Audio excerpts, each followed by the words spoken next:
Shalom à tous, j'espère que vous allez bien et que cette vidéo vous trouve en très bonne santé.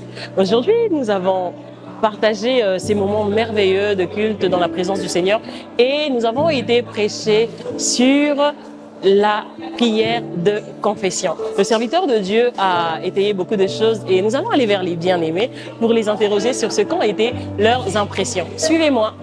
Nous sommes ici avec le frère Orphée. Shalom mon frère. Amen, shalom.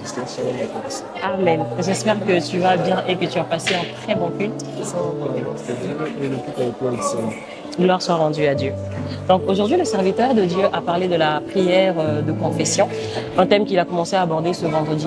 Est-ce que tu peux nous partager tes impressions par rapport à ce qui a été prêché? D'accord. Gloire à Dieu déjà pour ce thème qui nous montre combien est-ce que la prière est importante. Ah. Et ce matin, on a encore compris que la prière de confession n'est pas à prendre à la légère.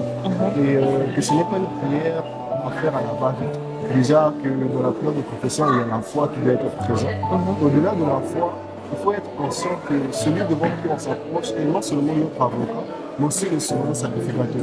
Ce qui m'a encore plu avec le point qui a été touché ce matin, c'est que le Seigneur Jésus n'est pas seulement le sacrificateur ni l'avocat, mais il est aussi cette victime d'expiation en fait, pour notre péché. Et la Bible rend un témoignage qu'il a été tenté, en fait toutes les tentations qu'on rencontre nous, le Seigneur Jésus l'a vécu en fait. C'est que par là, je comprends encore qu'il n'y a que lui réellement qui est capable de nous comprendre, d'être en mesure aussi de nous pardonner. C'est vraiment le point qui m'a touché, c'est que Jésus, il a vécu toutes ces choses, toutes les tentations que nous on rencontre, et que lui seul est en mesure de nous pardonner, parce que c'est lui la victime de l'expiation. Amen. Que le Seigneur te bénisse. Amen. Nous sommes ici avec maman Élie. Shalom maman. Shalom, ma soeur. Amen. J'espère que tu vas bien et que tu as passé un bon culte. Et ça va par la grâce de Dieu. Et j'ai vraiment passé un bon culte, un très bon culte. Gloire soit rendue à Dieu. Donc aujourd'hui, le serviteur de Dieu a parlé de la prière de confession. C'est toujours dans le cadre de cet enseignement, les sortes de prières. Est-ce que tu pourrais nous partager tes impressions par rapport à ce que tu as retenu? En tout cas, mes impressions sont très bonnes.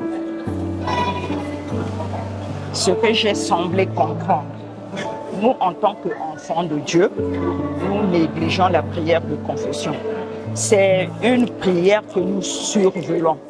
Nous ne mettons pas ça trop à cœur, alors que c'est la base de l'exaucement de nos prières.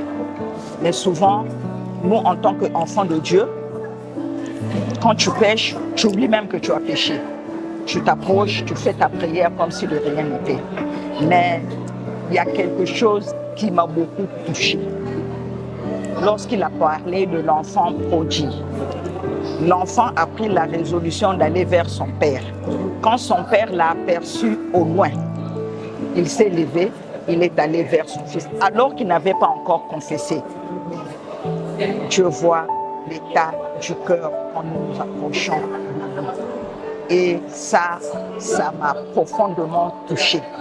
Parce que nous croyons que quand tu adores, Dieu m'a écouté, c'est bon. Quand tu loues, Dieu m'a écouté, c'est bon. Tu as un problème, tu as une situation, tu t'abandonnes à Dieu. Or, la base, c'est la prière. Que le Seigneur soit béni et qu'il te bénisse. Amen. Merci beaucoup, qu'il te bénisse aussi, ma soeur. Amen. Nous sommes arrivés à la fin de cette rubrique. Nous bénissons le Seigneur pour cette parole qui nous a permis encore d'écouter. Nous avons été richement bénis. Personnellement, la première des choses d'abord que j'ai comprises, c'est qu'un enfant de Dieu ne peut pas vivre continuellement dans le péché, ne peut pas être quelqu'un qui a pour habitude de pécher. Ce n'est pas normal. Parce que le Seigneur nous prend dans un état, nous emmène dans un autre. L'état dans lequel le Seigneur nous met, donc l'état de sainteté, c'est cet état-là qui ne supporte pas d'être dans la souillure. Et donc, nous devrions en fait nous arranger à toujours vivre conformément à sa parole. Et il y a cette précision même que l'homme de Dieu pouvait apporter, c'était que un enfant de Dieu ne peut pas programmer de péché. Donc nous branchons tantôt d'une manière, tantôt d'une autre. C'est quelque chose qui arrive, ce n'est pas programmé, ce n'est pas prémédité. Mais lorsqu'on se retrouve à préméditer de faire le mal, il y a un problème. Et la deuxième chose que j'ai comprise, c'est que la prière de confession, c'est une prière à ne pas prendre à la légère. Donc, il faudrait que nous nous approchions de Dieu avec assurance.